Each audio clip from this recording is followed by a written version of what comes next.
Hola, buenos días. Me llamo Addisyn. ¿Cómo están?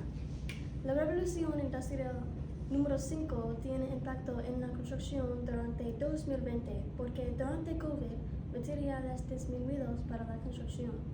Mi periodo de tiempo careció de recursos debido a la pandemia.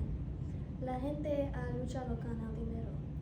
La educación era en línea y requería más caras en persona.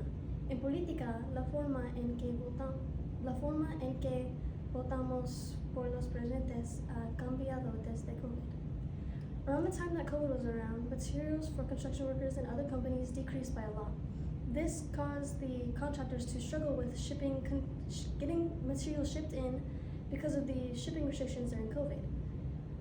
According to Global Alliance, 10 to 25% of all construction activities decreased compared to 2019.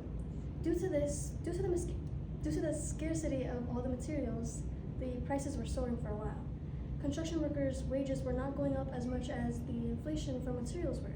So construction workers actually began to make projects a lot more expensive so that their wages would catch up to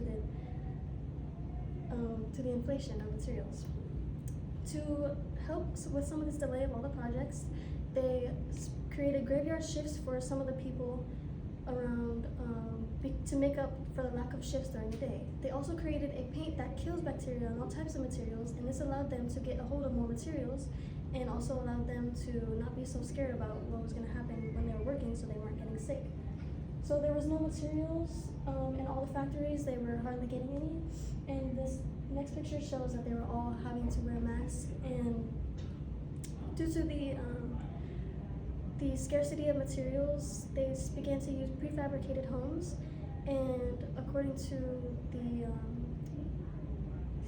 Spacio, prefabricated homes were actually made to be easily put together, and they also help keep the costs down.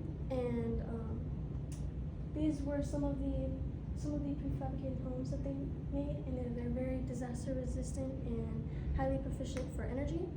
And it was made during the 1900s in the gold rush, and it was usually only designed to last for about 10 years, but now that it's more advanced, it lasts for 50 or more years, which is not an eternity, but it certainly gets the job done for as long as it's needed.